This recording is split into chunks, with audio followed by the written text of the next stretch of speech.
कभी कभी मैं अपने आसपास देखता हूं तो चीजें इतनी ठोस, इतनी स्थिर लगती हैं। ये मेज जिस पर मेरा लैपटॉप रखा है या वो पानी की बोतल, सब कुछ अपनी जगह पर बिल्कुल जमा हुआ है, एकदम शांत। लेकिन अगर मैं कहूं कि ये सब एक तरह का धोखा है, अगर हम हकीकत की थोड़ी गहराई में उतरें तो हमारे आसपास एक ऐसा तूफान चल रहा है, एक ऐसा वाइब्रेंट डांस चल रहा है जो हमारी आंखों को दिखता ही नहीं है। बिल्कुल, और आज का हमारा ये डीप डाइव इसी अदृश्य दुनिया के बारे में है। जी, हम बात कर रहे हैं पदार्थ यानी मैटर की, वो बुनियादी ईंटें जिनसे हम लोग, ये हवा और पूरा ब्रह्मांड बना है। और हमारे पास आज कुछ बहुत ही बेहतरीन रिसर्च पेपर्स और साइंटिफिक नोट्स हैं जो इस बात की पूरी पड़ताल करते हैं कि दुनिया असल में किस चीज से बनी है। और हमारा मिशन बहुत ही सिंपल है। हमारा फोकस इस बात पर रहेगा कि हर एक टॉपिक को, हर एक कॉन्सेप्ट को बिल्कुल सरल भाषा में और पूरी गहराई के साथ समझा जाए, साइंस की उन भारी भरकम टेक्स्ट बुक्स हुई परिभाषाओं से आगे बढ़कर। सही कहा। मुझे लगता है कि ये टॉपिक इसलिए भी जरूरी है क्योंकि हम अक्सर ना मैटर शब्द को बहुत हल्के में ले लेते हैं। हम इसे बस सामान या चीजों के रूप में देखते हैं, लेकिन जब हम इसके स्ट्रक्चर को जूम इन करके देखते हैं तो नज़ारा पूरी तरह से बदल जाता है। प्राचीन भारत में हमारे ऋषियों ने इसे पंच तत्व कहा था: वायु, पृथ्वी, अग्नि, जल और आकाश। हाँ, वो एक बहुत ही फिलॉसफिकल नजरिया था, दुनिया को समझने का एक अलग तरीका। बिल्कुल, लेकिन आज हमारे पास मॉडर्न साइंस का लेंस है जो हमें बताता है कि कहानी सिर्फ इन 5 तत्वों तक सीमित नहीं है। ये कहानी असल में कणों की है, पार्टिकल्स की। और यही सबसे बड़ा शिफ्ट है। मतलब पंचतत्व वाली सोच सुनने में बहुत आध्यात्मिक लगती है, लेकिन मॉडर्न साइंस ने इसे पूरी तरह से फिजिकल और केमिकल प्रॉपर्टीज पर लाकर खड़ा कर दिया है। जी, तो चलिए सबसे पहले उस गलतफहमी को दूर करते हैं जो शायद हम में से बहुतों को बचपन में रही होगी। मुझे याद है, मुझे लगता था कि लकड़ी का टुकड़ा या लोहे की रॉड एक कंटिन्यूअस चीज है। कंटिन्यूअस से आपका मतलब? मतलब ये कि वो अंदर से भी वैसी ही ठोस और बिना किसी गैप के है जैसे वो बाहर से दिखती है। जैसे पेंट की एक परत हो। हाँ, ये बहुत ही कॉमन परसेप्शन है। इसे हम सततता का भ्रम या इल्यूजन ऑफ कंटिन्यूटी कह सकते हैं। लेकिन हमारे जो सोर्स मटेरियल्स हैं वो एक बिल्कुल अलग ही तस्वीर पेश करते हैं। पदार्थ लकड़ी के उस ब्लॉक जैसा सतत नहीं है, बल्कि रेत के ढेर जैसा है। रेत के ढेर जैसा? हाँ, फर्क बस इतना है कि रेत के कण हमें आसानी से दिख जाते हैं, लेकिन पदार्थ के कण इतने छोटे होते हैं, इतने सूक्ष्म कि हम उन्हें देख ही नहीं पाते। और इसको साबित करने के लिए वो एक क्लासिक एक्सपेरिमेंट है ना, जो शायद हमने स्कूल में पढ़ा था, लेकिन उसका असली मतलब मुझे लगता है अब जाकर समझ में आता है। आप उस पानी और नमक वाले एक्सपेरिमेंट की बात कर रहे हैं? बिल्कुल भाई। हाँ, तो सोचिए कि आपके पास एक बीकर में 100 मिलीलीटर पानी है। आप उसमें 1 चम्मच नमक डालते हैं और उसे अच्छे से घोल देते हैं।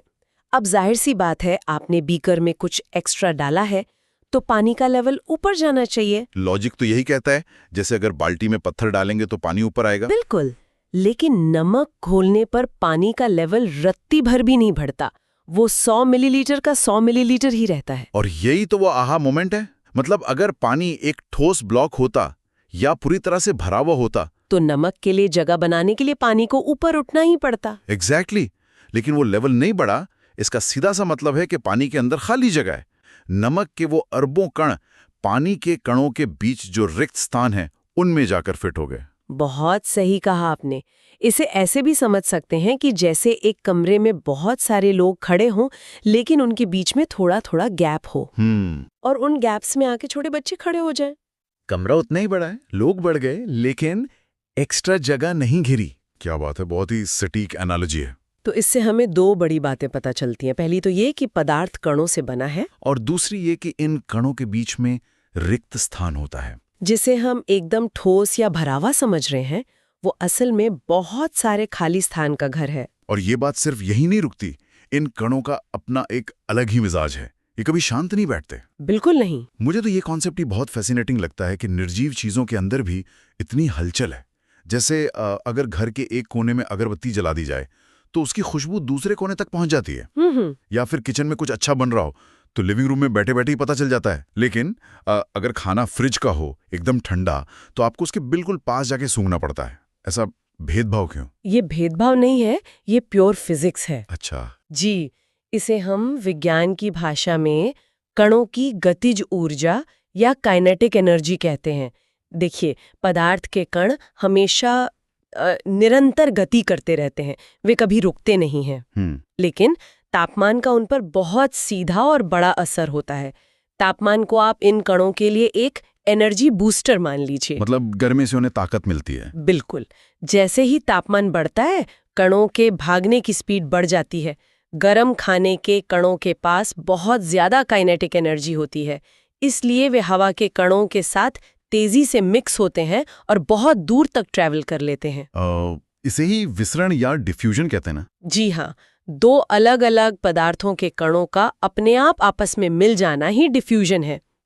गर्म खाने के मामले में खाने की वाष्प हवा में बड़ी तेजी से डिफ्यूज हो रही है, लेकिन ठंडे खाने के कण सुस्त होते हैं। उनमें इतनी एनर्जी नहीं होती कि वे हवा में दूर तक भाग सकें। इसलिए हमें अपनी नाखून के पास ले जानी पड़ती है। एकदम सही। यानी हम कह सकते हैं कि गर्मी असल में कणों की इस भागदौड़ को बढ़ा देती है। अब एक सवाल और आता है दिमाग में, अगर कण भाग रहे हैं और उनके बीच में खाली जगह भी है, तो फिर कोई चीज अपना आकार कैसे बनाए रखती है? आप आकर्षण बल की बात कर रहे हैं। हाँ, मतलब ये लोहे की कील जो है, ये बिखर क्यों नहीं जाती? इसके कण हवा में उड़ क्यों नहीं जाते? बहुत ही वाजिब सवाल है। यहीं पर एक तीसरा बड़ा फैक्टर काम करता है, आकर्षण बल या फोर्स ऑफ अट्रैक्शन। कण एक दूसरे को अपनी तरफ खींचते हैं, एक दूसरे को मजबूती से पकड़ कर रखते हैं, लेकिन ये पकड़ हर एक पदार्थ में अलग अलग होती है। हाँ, हमारे रिसर्च नोट्स में एक बड़ा ही दिलचस्प कंपैरिजन है इस पर। एक लोहे की कील, एक चौक का टुकड़ा और एक रबर बैंड। बिल्कुल। अगर हम इन्हें तोड़ने की कोशिश करें, हथौड़ा मारकर या खींचकर, तो फर्क एकदम साफ दिखता है। लोहे की कील पर हम कितना भी हथौड़ा मारें, वो आसानी से नहीं टूटती, क्योंकि उसके कणों के बीच की दोस्ती या कहें आकर्षण बल बहुत ज्यादा मजबूत है। जी, वो एक दूसरे को छोड़ना नहीं चाहते। वहीं चौक को देखिए, चौक के कणों के बीच आकर्षण बल काफी कमजोर होता है। जरा सा बल लगाने पर ही वे अलग हो जाते हैं और पाउडर बन जाते हैं। इसे समझने के लिए मैं अक्सर वो जो मानव श्रृंखला वाला उदाहरण है ना, उसके बारे में सोचता हूँ। हाँ, वो बहुत अच्छा उदाहरण है। कल्पना कीजिए कि 3 तरह की चेन बनी है। एक ग्रुप में लोगों ने एक दूसरे को कमर से कसकर पकड़ा हुआ है। ये लोहे की कील जैसा है, इसे तोड़ना बहुत मुश्किल है। दूसरे ग्रुप में सिर्फ हाथ पकड़े हैं, ये थोड़ा कमजोर है। और तीसरे ग्रुप ने सिर्फ उंगलियों के पोरों को टच किया हुआ है, ये चौक जैसा है, थोड़ा सा धक्का लगते ही बिखर जाएगा। बिल्कुल। और इसी आकर्षण बल और कणों के बीच की जो दूरी है, उसी के आधार पर हम पदार्थ को 3 मुख्य अवस्थाओं में बांटते हैं: ठोस, द्रव और गैस। जी, ठोस यानी सॉलिड, द्रव यानी लिक्विड और गैस। ये कोई अलग अलग दुनिया की चीजें नहीं है, बस कणों की व्यवस्था का खेल है। तो चलिए इस व्यवस्था को थोड़ा डिकोड करते हैं। सबसे पहले ठोस की बात करते हैं। हम सब जानते हैं कि इनका आकार फिक्स होता है, वॉल्यूम फिक्स होता है। लेकिन यहाँ मुझे थोड़ा कंफ्यूजन भी है। रबर बैंड को ही ले लीजिए, हम उसे सॉलिड कहते हैं, लेकिन मैं उसे खींचकर उसका आकार तो बदल सकता हूँ, तो फिर वो ठोस कैसे हुआ? ये डाउट बहुत लोगों को होता है। देखिए, साइंस में जब हम दृढ़ता या रिजिडिटी की बात करते हैं, तो उसका मतलब है कि जब तक आप बाहरी बल लगा रहे हैं, तब तक ही आकार बदलता है। अच्छा। जैसे ही आप रबर बैंड को छोड़ते हैं, वो वापस अपने पुराने आकार में आ जाता है। अगर आप उस पर बहुत ज्यादा बल लगा देंगे तो वो टूट जाएगा, लेकिन वो खुद से बहकर अपना आकार नहीं बदलेगा। मतलब उसका अपना एक स्वभाव है जो उसे वापस उसी रूप में ले आता है। जी, इसलिए वो ठोसी है। और स्पंज का क्या? वो तो आसानी से दब जाता है, क्या वो सॉलिड नहीं है? स्पंज भी पूरी तरह से सॉलिड है, पर वो तो दब रहा है ना। उसके दबने का कारण उसके कणों का लचीला होना नहीं है, बल्कि उसके स्ट्रक्चर में जो हवा मौजूद है वो है। हवा? हाँ, स्पंज में लाखों छोटे छोटे छिद्र होते हैं जिनमें हवा फंसी होती है। जब हम उसे दबाते हैं तो हम असल में उस हवा को बाहर निकाल रहे होते हैं। स्पंज का जो मटेरियल है वो तो अपनी जगह ठोस ही है। ओहो, यानी जो दिखता है जरूरी नहीं कि वजह वही हो। अब लिक्विड या द्रव पर आते हैं। इनका अपना कोई आकार नहीं होता, जिस बर्तन में डालो उसी का आकार ले लेते हैं। लेकिन इनका वॉल्यूम फिक्स होता है, और लिक्विड्स की सबसे खास बात है उनका बहाव या फ्लूइडिटी। हाँ, और इसी बहाव की वजह से उनमें डिफ्यूजन बहुत ज्यादा होती है।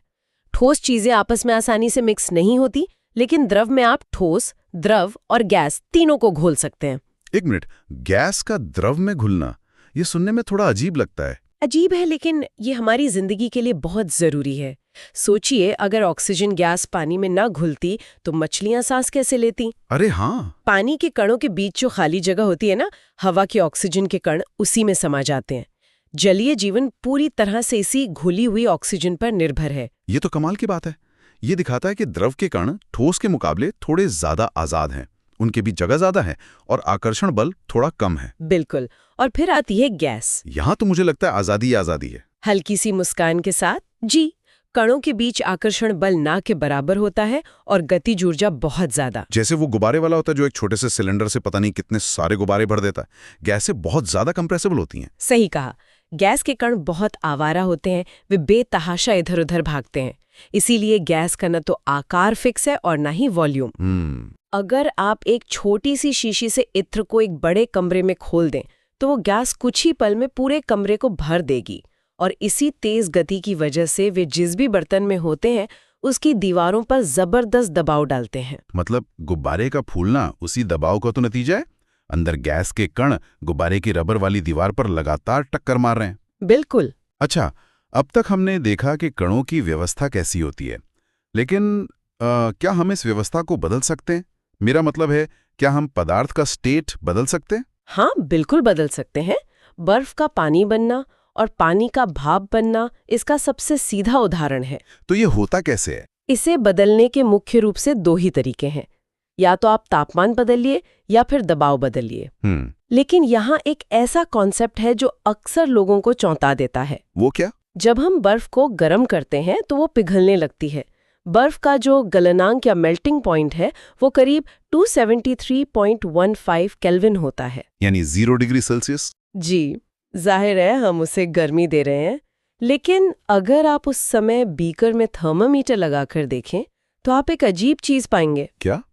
जब तक पूरी की पूरी बर्फ पानी नहीं बन जाती, थर्मामीटर का तापमान 0 डिग्री सेल्सियस पर ही अटका रहता है, वो बढ़ता ही नहीं है। ये सच में एक बड़ी मिस्ट्री है। मतलब नीचे से लगातार आग जल रही है, हीट जा रही है, लेकिन थर्मोमीटर का पारा हिल भी नहीं रहा, तो वो गर्मी जा कहाँ रही है? वो गर्मी असल में छुप रही है। छुप रही है? हाँ, इसे साइंस की भाषा में गुप्त ऊष्मा या लेटेंट हीट कहते हैं।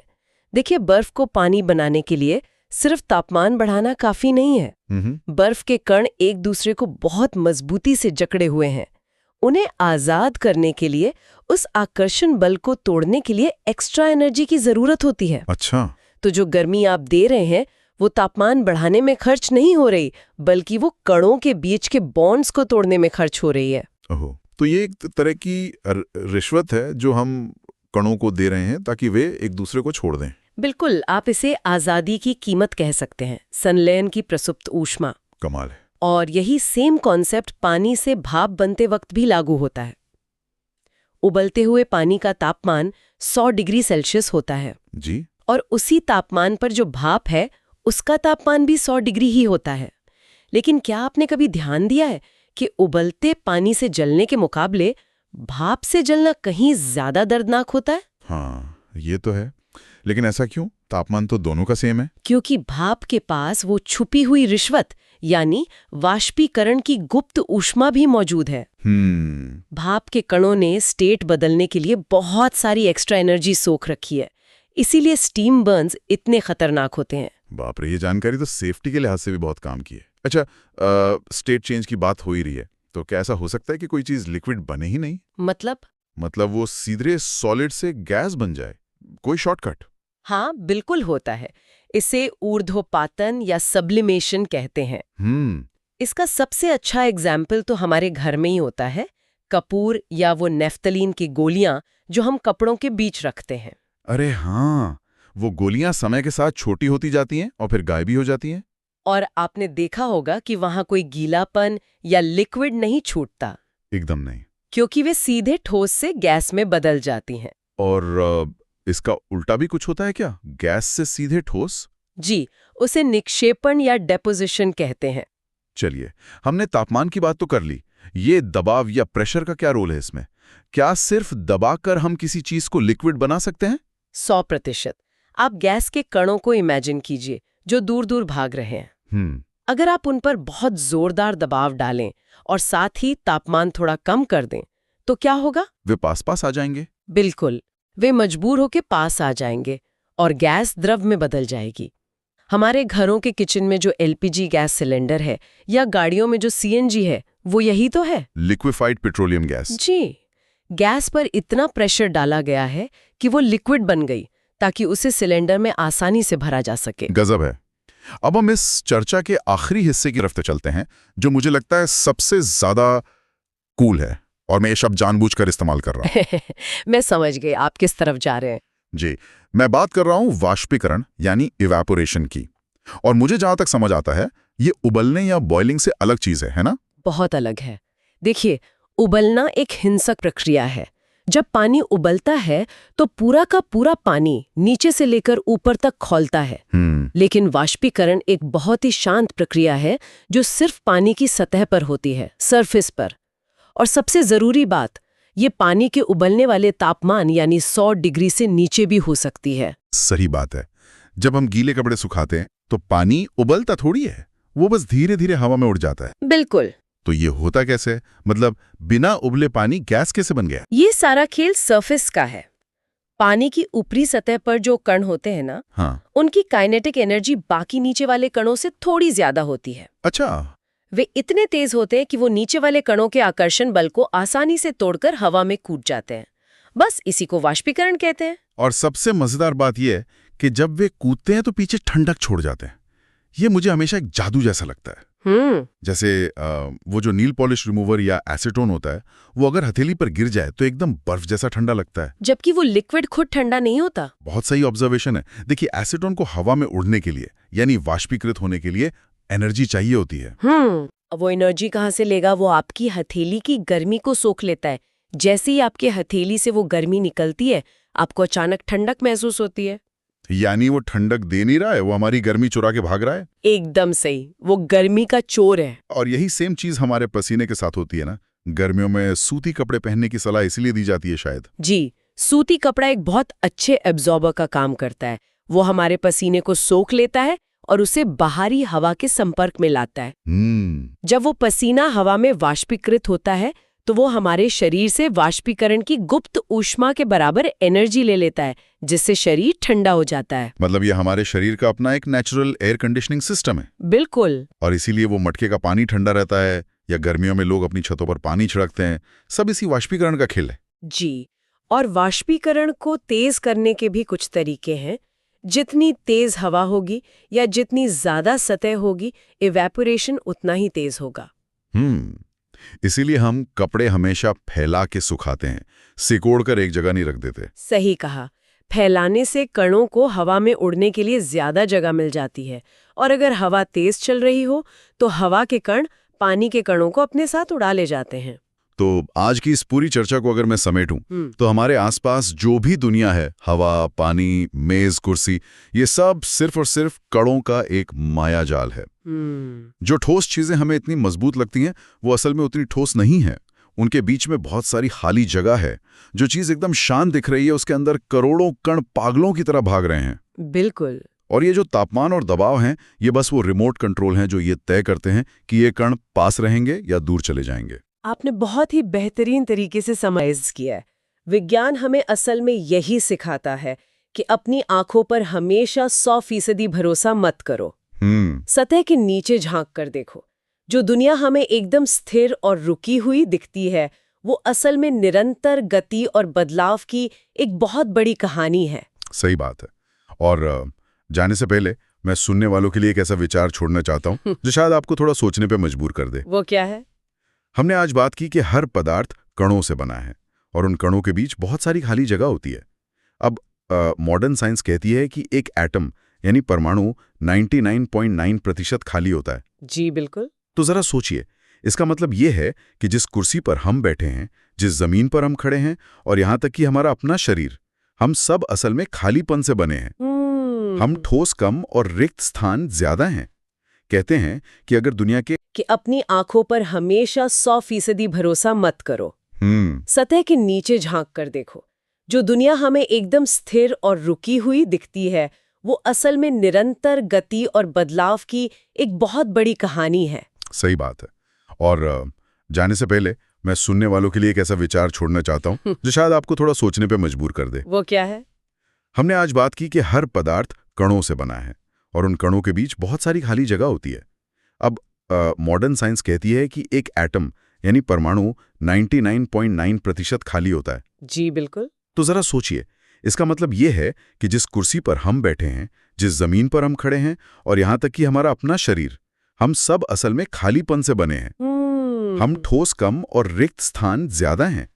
कहते हैं कि अगर दुनिया के हर इंसान के अंदर से वो खाली जगह निकाल दी जाए तो पूरी मानव जाति सिर्फ एक शक्कर के दाने में समा सकती है। ये वाकई एक बहुत ही गहरा और हमें विनम्र कर देने वाला एहसास है ना? ये सोचकर देखिएगा कि हम खुद को कितना बड़ा समझते हैं, जबकि हम सिर्फ खाली जगह और एनर्जी का एक छोटा सा पैकेट हैं। बहुत ही प्रोवोकेटिव थॉट है। तो इसी गहरे विचार के साथ आज के इस डीप डाइव को हम यहीं रोकते हैं।